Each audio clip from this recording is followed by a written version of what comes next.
사흘째 되던 날 갈릴리 가나에 혼례가 있어 예수의 어머니도 거기 계시고 포도주가 떨어진지라 예수의 어머니가 예수에게 이르되 저들에게 포도주가 없다 하니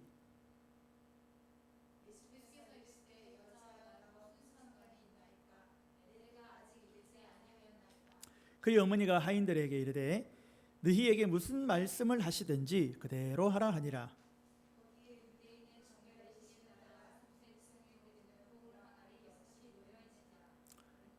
예수께서 그들에게 이르시되 항아리에 물을 채우라 하신즉 아기까지 채우니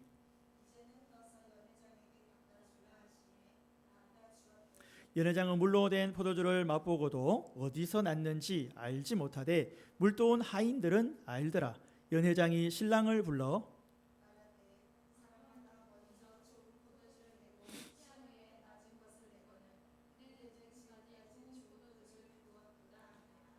예수께서 이 첫 표적을 갈릴리 가나에서 행하여 그의 영광을 나타내심에 제자들이 그를 믿으니라. 그 후에 예수께서 그 어머니와 형제들과 제자들과 함께 가버나움으로 내려가셨으나 거기에 여러 날 계시지는 아니하시더라. 아멘. 할렐루야. 지난 3일간도 여러분 평안하셨습니까? 제가 오늘 필리핀의 최초로 원장하고 잠깐 대화를 나눴는데 목사님 여기 너무 더워요. 40도예요. 밖에 나가면 너무 더워가지고 밖에 나갈 수가 없다 그렇게 이야기를 하더라고요. 그래서 야 여기는 놀리는 게 아니고 여기는 아침 저녁으로는 아직 쌀쌀한데 여러분 동남아 필리핀 같은 경우에는 4월부터 6월까지가 정말 덥습니다. 그래서 4월부터 6월까지 제가 있을 때는 방학이었습니다. 네, 방학이었어요. 그리고 필리핀 친구들은요 아침 5시 반 이렇게 4시 반 5시 이때 있잖아요. 그때 일어나서 학교 갑니다. 사실은 그 친구들 되게 부지런해요. 물론 게으른 분들도 있지만 되게 부지런합니다. 안 보여요. 오케이, 알겠습니다.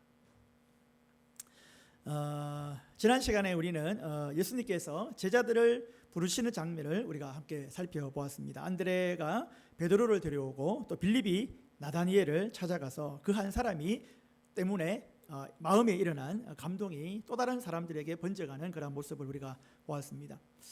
여러분 가만히 보면 참 이게 신기한 일입니다. 마치 잔잔한 호수에 돌 하나가 던져졌을 때 생기는 물결이나 파동 같은 것이죠.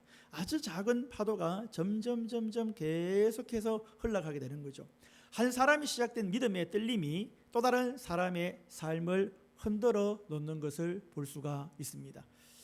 안드레가 말했습니다. 우리가 메시아를 만났다. 빌립은 나다니엘에게 말했습니다. 와서 보라. 그 만남의 물결이 사람에서 사람으로 번져져 나가는 것을 볼 수가 있습니다. 여러분 우리의 삶도 누군가에게는 물결이 됩니다.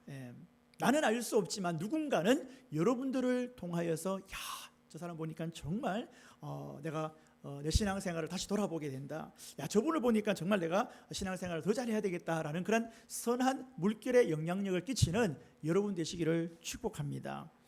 여러분 내가 원하든지 원하지 않든지 나는 누군가의 마음속에 영향을 줍니다. 좋은 영향력을 주기도 하고요. 때로는 안 좋은 영향력을 주기도 합니다. 어떤 사람은 그런 사람이 있죠. 곁에만 있어도 마음이 편안한 사람이 있죠. 그 사람하고 같이 있으면 그냥 기분이 좋습니다. 어떤 사람은 어떤 사람의 말 한마디로 인하여서 여러분 사람을 또 살리기도 합니다. 그렇죠. 위로해주고 격려해주고 안아주고 칭찬해주고 이렇게 보듬어주는 그것이 여러분 사람을 살립니다. 어떤 사람은 공동체 안에서 아주 따뜻한 그러한 영향력을 끼치는 사람들이 많습니다. 여러분 반대로 누군가의 마음에 불안하고 우울하고 또 냉소적인 그러한 태도를 태함으로써 부정적인 감정을 일으키는 그러한 사람들도 있습니다. 그래서 우리는 스스로에게 한번 물어봐야 됩니다. 나는 누군가에게 어떤 영향력을 끼치며 살아가는 사람인가? 빌립과 나다나엘처럼 선한 영향력을 끼치며 복음에 강력한 영향력을 끼치는 사람인지 예배당 안에서만 예수 믿는 사람이고 바깥에 나가면 전혀 예수 믿지 않는 사람으로도 충분히 살아갈 수 있는 것이 우리 인간이다라는 것이죠. 예수님은 나다니엘을 향하여서 말씀하십니다. 보라, 이는 참으로 이스라엘 사람이라, 그렇게 이야기를 했죠. 여러분, 그 나다니엘이 예수님께서 그랬죠. 내가 너를 무화과 나무 아래에서부터 알고 있었다, 그렇게 이야기했잖아요. 이 말은 네가 무화과 나무 아래에서 기도하고 간구하는 것을 보았다라는 것이죠. 여러분, 이것은 누구에게 이 나다니엘이 잘 보이기 위해서 그랬을까요? 아니면은 그가 습관적으로 무화과나무 아래에서 하나님 앞에 기도하는 사람이었을까요? 습관적으로 기도하는 사람이었습니다. 그는 아마 늘 하나님 앞에 머물러 있던 그런 자리였을 것입니다. 여러분, 사람은 남들에게 앞에서 보이는 모습만으로 평가하지 않습니다. 오히려 홀로 있을 때의 모습이 그 사람의 진짜 모습일 것입니다. 여러분, 우리는 사람들 앞에서 친절할 수 있습니다. 교회에서는 아주 경건해 보일 수도 있고 항상 웃는 얼굴이 될 수도 있습니다. 여러분, 제가 웨딩 차량을 하고 난 다음에 집에 돌아와서 그 다음날 일어나니까요, 여기가 뻐근하더라고요. 하루 종일 이렇게 있어야 되잖아요. 근데 여러분 상상해 보세요. 하루 종일 이렇게 있는 사람이 없잖아요, 그렇죠? 근데 웨딩 촬영하면서 항상 이렇게 있으니까 그 다음날 되니까 여기가 막 이렇게 고통스럽더라고요, 여러분. 평소에 안 쓰던 그런 근육을 쓰니까 그런 거죠. 여러분, 하나님은 홀로 있을 때에 우리를 보십니다. 여러분, 사람들은 우리의 앞모습보다는 뒷모습을 기억하는 것이죠. 여러분, 그 옛 사람들이 신독이라는 말을 했습니다. 신독. 여러분, 신독이라는 말의 뜻이 무엇이냐면은 혼자 있을 때에 삼가할 줄 아는 사람. 혼자 있을 때. 우리 아이들은 혼자 있을 때 뭔가 잘 안 되죠, 그죠? 예. 엄마 아빠가 이렇게 지켜보고 있으면 뭔가 되는데 어린 아이들은 아직 미성숙하기 때문에 혼자 있으면 잘 되지 않습니다. 그런데 우리는 신앙생활을 하면서 항상 하나님 앞에서의 삶을 살아낼 수 있는 그러한 은혜가 있기를 간절히 원합니다. 여러분, 오늘 우리는 가나 혼인잔치 이야기를 통해서 주님이 열어가시는 하나님 나라의 기쁨과 은혜를 우리가 함께 묵상해 보려고 합니다. 오늘 말씀의 제목을 읽어볼까요? 시작. 주님이 열어가시는 기쁨의 잔치. 오늘 본 말씀을 통하여서 세 가지를 생각해 보려고 하는데, 첫째는 여러분, 예수님은 메마른 삶을 기쁨의 잔치로 바꾸어 주십니다. 여러분, 예수님 없는 삶은, 결론부터 말씀을 드리면 예수님 없는 삶이라고 하는 것은 아주 메마른 그러한 삶입니다. 오늘 본문의 말씀의 시작을 사흘째 되는 날이라고 합니다. 여러분, 우리가 1장에서는 무슨 말이 나왔나요? 사흘째가 아니고 무슨 날이 그랬어요? 이튿날 그랬죠. 이튿날. 이 이튿날은 실제로 이틀이 아니라 시간이 좀 지난 후에라는 이런 말입니다. 그렇죠? 그런데 오늘은 사흘째 되는 날. 여러분, 이 사흘이 숫자 뭐예요? 다행히 사흘짜리를 가지고 또 막 사라고 알고 있는 사람들이 종종 있더라고요. 여러분, 사흘째는 3일입니다. 3일. 그렇죠? 여러분, 요한복음에서 이 시간표에는 단순히 날짜 기록이 아니고 특별한 의미를 가지고 있습니다. 여러분, 성경에서 사흘이라고 하는 것은 변화의 시간을 상징할 때 사흘이라고 이야기를 합니다. 요나가 물고기 뱃속에 며칠 있었습니까? 사흘 있었습니다. 예수님이 무덤에서 며칠 계셨습니까? 3일 있으셨습니다. 사흘은 죽음에서 생명으로, 절망에서 새로운 시작으로 넘어가는 시간을 이야기하는데, 바로 그날 예수님께서 혼인잔치에 가셨습니다. 사흘째 되던 날. 여기서 숫자 이야기를 잠깐 할게요. 여러분, 3이라는 성경에서 숫자는 완전수를 이야기하고 하나님을 뜻하고 있는 거죠. 3이라는 숫자는. 그러면 4라는 숫자는 뭐냐 하면은 세상의 완전수를 4라고 이야기합니다. 예를 들면 동서남북. 그러니까 3과 4가 만나면 숫자 뭐예요? 7. 성경에서 7을 뭐라고 합니까? 완전수다라고 이야기를 합니다. 자, 3과 4를 곱하면 12. 예수님의 제자가 12지파, 이렇게 되는 것이죠. 예. 자, 이제 혼인잔치에 예수님께서 가십니다. 왜 혼인잔치였을까? 왜 혼인잔치에 가 생각해 보십시오, 여러분. 왜 이 요한복음에서 7가지의 그 표적이 나오는데 그 첫 번째가 혼인잔치입니다. 혼인잔치. 그리고 혼인잔치에는 주인공이 누굽니까, 여러분? 그렇죠. 신랑 신부예요. 그렇죠. 예. 신부만도 아니고 신랑 신부죠. 근데 오늘 본문에는 신랑 신부가 나와요, 안 나와요? 안 나옵니다. 여러분, 요한복음은 신랑 신부를 드러내기 위한 것이 아니라 철저하게 누구를 드러냅니까? 예수님을 드러내기 위한 복음이 요한복음이었습니다. 그렇죠? 자, 그리고 오늘도 보니까 신랑 신부 이야기나 혼인잔치인데 신랑 신부라는 그 주인공은 빠져버리고 예수님만 드러나는 것을 볼 수가 있습니다. 뒤에 가서도 이야기를 하겠지만 여러분, 기적이라고 말하지 않고 표적이라고 했습니다. 표적이라고 하는 것은 여러분, 기적, 우리는 기적에 초점을 맞추잖아요. 여러분, 물이 포도주로 변한 것이 얼마나 놀라운 기적입니까? 여러분, 만약에 제가 여기 있는 이 물을 포도주로 바꿨다 그러면요, 우리 예배당 건축해야 됩니다. 그렇죠? 여러분, 실제로 이게 물이야. 근데 이걸 쭉 따랐는데 포도주로 변했어요. 그러면요, 여기 막 미어 터질 겁니다. 근데 그렇게 사람이 오잖아요. 기적 안 일어나면 다 떠나버립니다. 여러분, 기적이라고 하는 것은 표적이라고, 특별히 여기는 표적이라고 되어 있는데, 표적이라고 하는 것은 그 표적에 집중하는 것이 아니라 예수님을 더욱더 집중하기 위한 것임을 우리가 기억을 해야 됩니다. 여러분, 성경에서 결혼이라고 하는 것은 단순히 행사가 아닙니다. 그렇죠? 하나님과 그 백성의 언약 관계를 상징하는 겁니다. 그래서 혼인이죠. 언약 관계. 그래서 하나님과 이스라엘을 향해서 신랑이 신부를 사랑하듯이 사랑한다라고 말씀하셨고, 우상 숭배를 가리켜서 간음이다라고 말씀하셨습니다.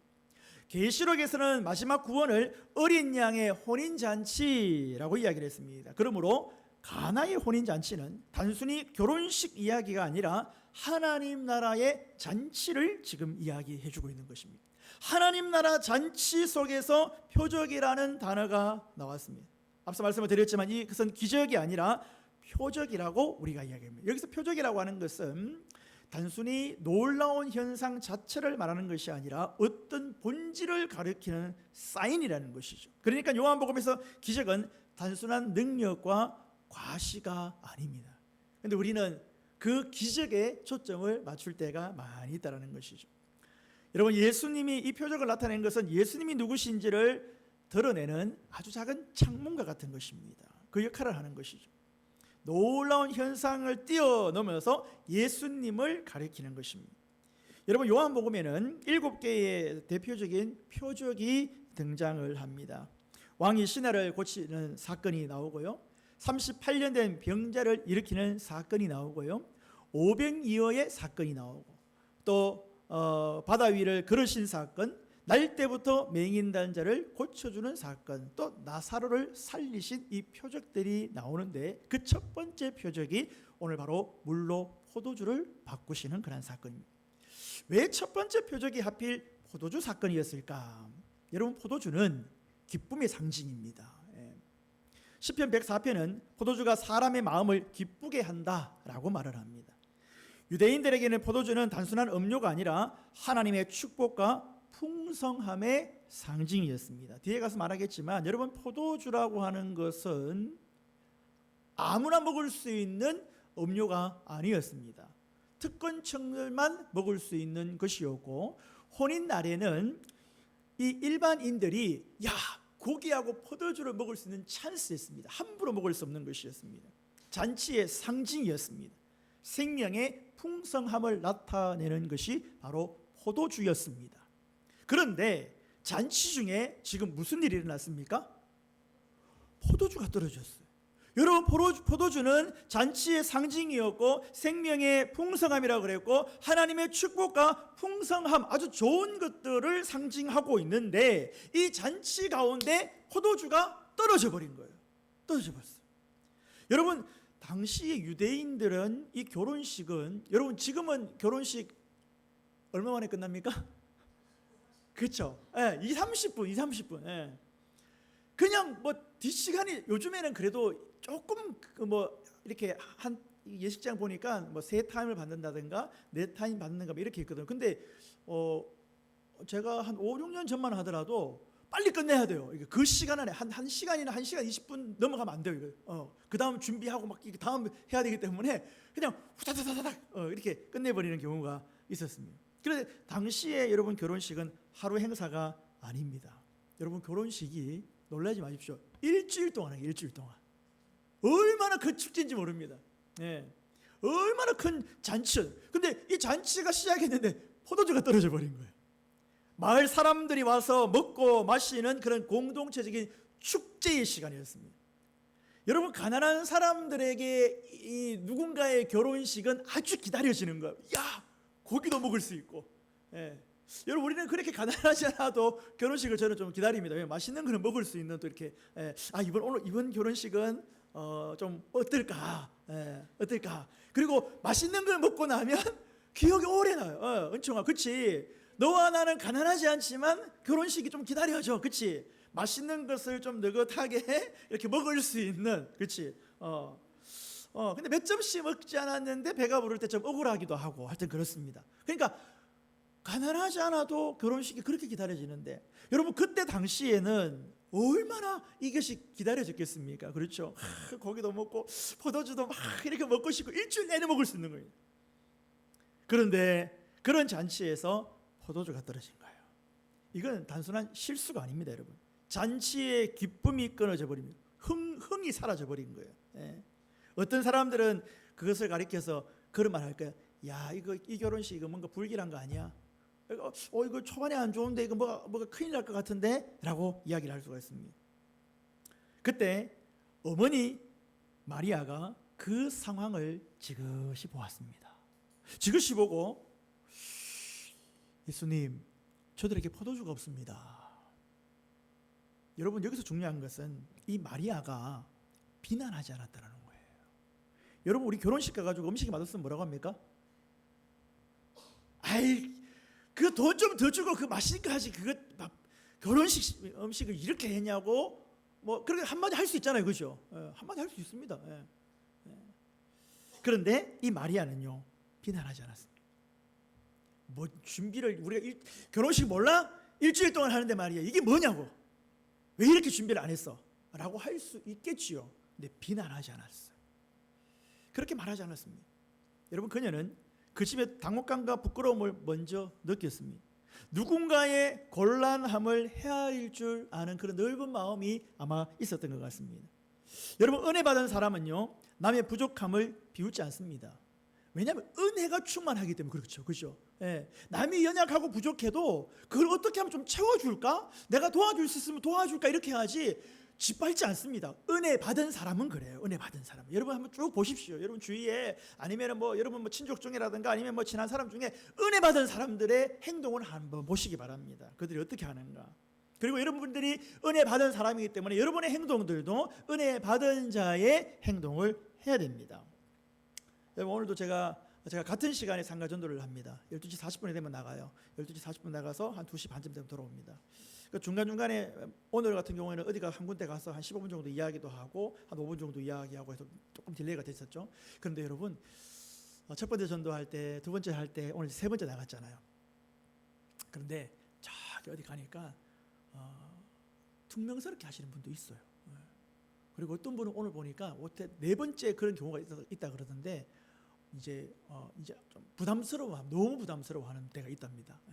그리고 오늘 한 군데는 너무 고마워하는 거. 아이고 더운데 오셨네요 목사님. 그래서 또 한 분은 여기 한번 가봐야 되겠네 이런 분도 계셨습니다. 우리가 새로운 분이 여기 만약 오신다고 했을 경우에 여러분 우리가 철저하게 그 사람들의 마음을 헤아려 줄 수 있는 마음이 되어야 됩니다. 그렇죠? 그리고 철저하게 우리의 입술을 통하여서는 세상 이야기라든가 내 자랑이라든가 이게 아니라 철저하게 상대방을 배려하고 우리의 입술에서는 예수님 이야기가 나와야 돼요. 여러분 세상 사람들을 만나면 이런저런 이야기도 하겠지만은 내가 예수님 만났더니 내가 기도했더니 하나님께서 들어주셨네. 여러분 이런 감정들이 있을 때 전도가 되어지는 거죠. 그렇죠? 여러분, 사람들에게 교회 오십시오, 교회 오십시오 안 옵니다. 와야 될 이유가 없습니다. 그렇죠? 근데 내가 만난 하나님을 증거하고 내 입술에서 예수님 이야기가 흘러나와야 되는 거. 야, 내가 기도했더니 이런 일이 생겼더라. 야, 이런 그 마음이 너무 불안해가지고 내가 어쩔 줄 몰랐는데 기도했더니 하나님께서 이렇게 들어주셨더라. 철저하게 새로운 사람이 왔을 때요, 예수님 이야기가 우리에게 나와야지. 세상 이야기하고 똑같잖아요. 그러면 자기나 내나 똑같네? 거기나 여기나 똑같네? 여러분, 식당에서 일하는 사람들이 얼마나 세상 이야기들을 사람들을 통해서 많이 듣겠습니까? 그렇죠? 근데 교회를 왔는데도 교회에서도 똑같이 이야기하는 거예요. 그러면 교회에 올 이유가 있습니까? 없습니까? 없다라는 거죠. 예. 정죄하지 않고 긍휼한 마음으로 이 마리아가 예수님께 지금 포도주가 없습니다. 그러니까 예수님께서 얘기합니다. 여자여, 나와 무슨 상관이 있습니까? 아직 내 때가 이르지 아니했습니다. 내 때가 되지 않았습니다. 여러분, 여기서 여자여라는 표현은, 여러분, 제가 만약에 저희 어머니한테 죄송합니다. 저희 어머니한테 여자여라고 한다면 새끼가 돌았나? 어머니하고 그럴 거예요. 그렇죠? 뒤통수를 한 대 딱. 예. 온유가 엄마한테 여자여 뭐? 빡! 한 대 바로 스매싱, 등짝 스매싱 날아갈 수도 있습니다. 그렇죠? 근데 이것은 그런 무례함이 아닙니다. 일종의 거리를 두기 위한 표현입니다. 그리고 성경 이 요한복음에서 내 때라고 하는 것은, 여러분, 요한복음에서 아주 중요한 표현이 내 때다. 내 때가 이르지 않았다. 여러분, 예수님의 때는 단순한 사건이 아닙니다. 십자가를 지시고 아버지께로 돌아가는 때를 말하는 거예요. 그때. 여러분, 요한복음에서 예수님 자신을 보냄 받은 자라고 표현을 하죠. 그렇죠? 그러면 보냄 받은 자는 보내신 분의 뜻을 이루고 마침내 돌아가야 하는 것. 그래서 영광을 돌리는 것이고, 그 예수님의 영광은 무엇과 연결이 되어 있냐면 십자가와 연결이 되는 것입니다. 내 때가 되었다라고 하는 것은 하나님께 영광 플러스 십자가가 되는 것이죠. 그런데도 이 마리아가 하인들에게 이야기를 합니다. 아직 내 때가 되지 않았어. 근데 마리아가 뭐라고 이야기하냐면은, 예수님께서 너희들에게 무슨 말씀을 하시든지 그대로 해라. 여러분, 마리아 입장에서는요, 좀 섭섭할 수 있습니다. 그렇죠? 섭섭하잖아요. 지금 제가 참 이 사람들의 마음을 헤아렸고 예수님이 이 부분을 해결해 줄 수 있을 것 같아 예수님께 말씀을 드렸는데, 예수님께서 그래요? 그러면 좀 자세하게 설명해 주면, 좀 친절하게, 좀 낭낭하게 좀 이렇게 설명해 주면 되잖아요. 좀 기다려. 때가 되면요, 제가 물을 포도주로 바꿔 가지고 다 해결할 거니까 기다리고 계세요. 이렇게 좀 참 좋겠잖아요. 그렇죠? 근데 말씀이 아주 그냥 뭐 경상도 남자도 아니신데 그냥 아직 때가 이르지 않았다라고 말씀을 하시는 거죠. 섭섭할 수 있습니다. 그런데 이 마리아는요, 예수님을 신뢰했습니다. 그러니까 예수님께서 뭐라고 말씀하시든지 그대로 해라라고 말씀을 하시지 않습니까? 예수님을 신뢰한 거예요. 예수님을 신뢰했습니다. 여러분, 믿음은 모든 계획을 다 아는 것이 아닙니다. 그렇죠? 내가 기도했더니 하나님께서 다음 달에 있을 그 모든 일들을 제게 알려주셨어. 여러분, 그러면 얼마나 좋겠습니까? 그런데 믿음이라고 하는 것은 모든 것을 알려주지 않습니다. 주님을 신뢰하면서 한 발짝 걸어가는 거예요. 한 발짝 한 발짝. 그리 아니하실지라도 한 발짝 한 발짝 신뢰하면서 걸어가는 거예요. 그리 아니하실지라도. 여러분, 그리 아니하실지라도 주님을 신뢰한다는 말은 여러분 보통 어려운 것이 아닙니다. 그렇죠? 우리가 알고 있죠. 어느 시골교회 권사님 이야기입니다. 평생 교회를 섬기셨던 분인데 교회 형편이 너무 어려워져 가는 거예요. 그러니까 권사님이 할 수 있는 것이 없는 거예요. 여러분, 교회에서 일이 나거나 여러분 가정에서 무슨 일이 생기면요, 내 힘으로 안 되는 것들이 있잖아요. 그냥 주님 앞에 주여라고 하는 게 있잖아요. 새벽마다 나가서 기도를 하는 겁니다. 계속 기도합니다. 기도하고 계속 기도합니다. 여러분, 그렇게 기도하니까 교회가 어떻게 되겠습니까? 다시 세워져 나가는 것이죠. 그때 누군가가 권사님께 묻습니다. 권사님, 그렇게 오래 기도하셨다지요. 이렇게 교회가 다시 회복될 것을 아셨습니까? 이렇게 이야기합니다. 저는 몰랐습니다. 그러나 주님께서 하실 것을 알았습니다. 그 말이 정답이죠. 여러분들이 아십니까? 모르죠. 그런데 하나님을 믿는 거예요. 주님이 일하실 것을 우리는 믿습니다. 이 마리아도 믿음이 바로 그런 믿음이었습니다. 여러분, 이 말이 얼마나 아름답습니까? 섭섭했지만, 나는 너무 섭섭하지만 그래도 주님을 신뢰하는 거예요. 여러분, 믿음은 모든 것을 다 이해해서 순종하는 것이 아니지요. 주님을 신뢰하기 때문에 순종하는 것입니다. 예수님은 하인들에게 말씀하십니다. 물 항아리를 채워라. 물 항아리를 채워라. 여러분, 여기서 채우라라는 말은 단순한 행동 명령이 아니라 채우라란 말은 끝까지 순종하라라는 말입니다. 끝까지 순종해라. 성경은 하인들이 아기까지 채웠다라고 이야기를 합니다. 조금도 남겨주지 아니하고, 여러분, 대충 하는 신용만 한 게 아니라, 여러분, 누구에게 뭘 일을 시켜가지고 이게 대충 하는 척 한 것인지 정말 열심히 한 건지 해놓은, 우리가 그러죠, 해놓은 꼬라지를 보면 알 수 있죠. 꼬라지를 보면 안다고. 아, 얘가 지금 정말 순종함을 했구나, 아니면 하기 싫어가지고 억지로 했구나. 조금도 남겨두지 아니하고 끝까지 채웠습니다. 믿음이라고 하는 것은 여러분 계산된 순종이 아니라 끝까지 순종하는 거예요. 끝까지. 언제까지? 끝까지. 그들은 이유를 묻지 않았습니다. 토를 달지 않았어요. 예수님, 왜요? 예수님, 저 항아리가 저게, 여러분 그때 항아리가 크기가 얼마나 할까요? 리터로 말해봐. 리터. 리터로 이야기해봐. 몇 리터 정도 될까요? 항아리가 15리터 50리터 55? 80에서 100리터 정도 된다고 해요. 항아리 하나가. 근데 지금 항아리 몇 개예요? 항아리 6개. 여러분, 여기에 항아리 6개 갖다 놓고 만약에 예수님 오셨어요. 항아리 6개 갖다 놓고 저기 애들, 우리 주일학교 애들 보고 물 다 채워라. 아, 우리 애들은 다 채우겠다. 재밌어가지고.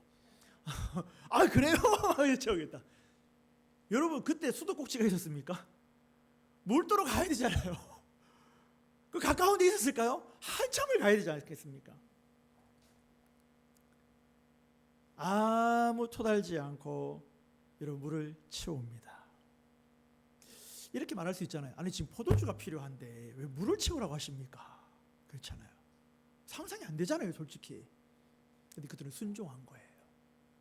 아기까지 채웠습니다. 그리고 예수님이 더 말도 안 되는 행동을 합니다. 이제 떠서 갖다 줘라, 이렇게 합니다. 갖다 줘라. 지금 물을 갖다 주라 할 것 같으면 그냥 이게 그냥 물을 떠가지고 갖다 주지, 물도 아니고 이게. 여러분, 하인들이 분명 물을 떠갔습니다. 그런데 연회장은 그것을 마시고 엄청 놀라버립니다. 사람마다 먼저 좋은 포도주를 내고 취한 후에 낮은 것을 내거늘 그대는 지금까지 좋은 포도주를 두었다. 여러분, 술을 많이 먹으면 어떻게 됩니까? 취하게 되겠죠. 실제로 제가 아는 분이 어려운 일을 당해가지고 술을 막 마셨대요. 근데 옆에서 주위를 보다가 저렇게 놔두면 걔가 죽을 것 같더래요.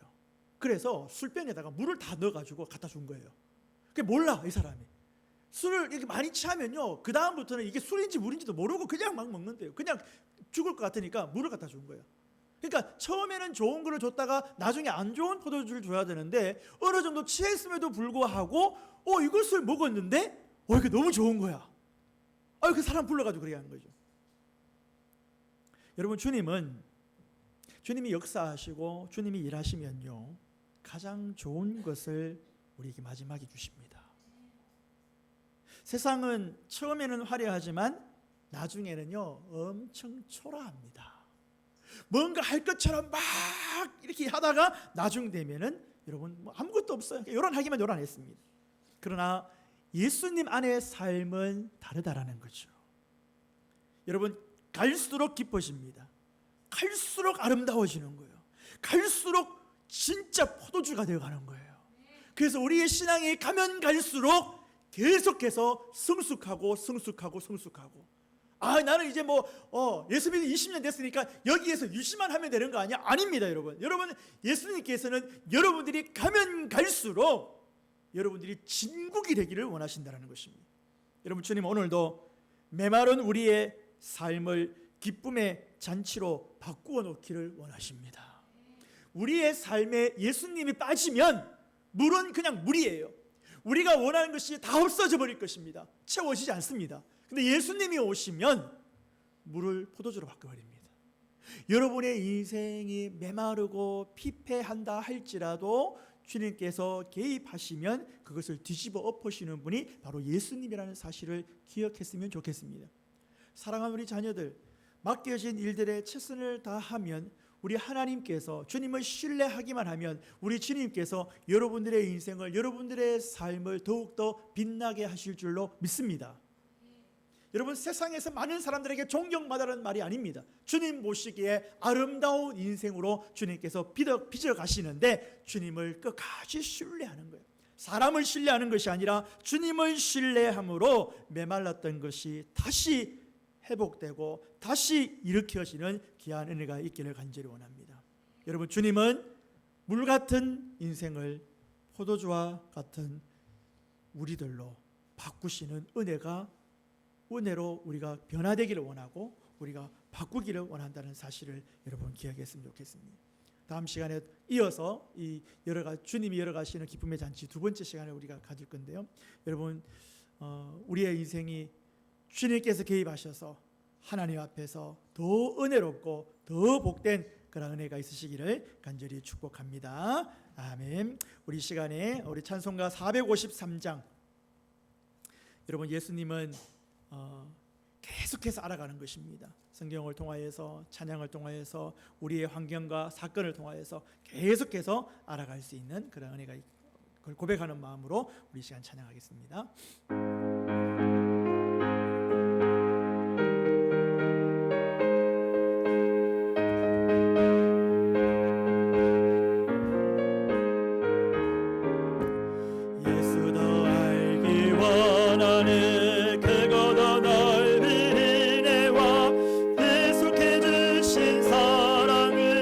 간절히 알기 원하네. 내 평생의 소원, 내 평생의 소원, 계속해 주신 사랑을 알기 원하네. 성 되셔서 진리를 가르치시고 거룩한 뜻을 깨달아 예수를 알게 하소서.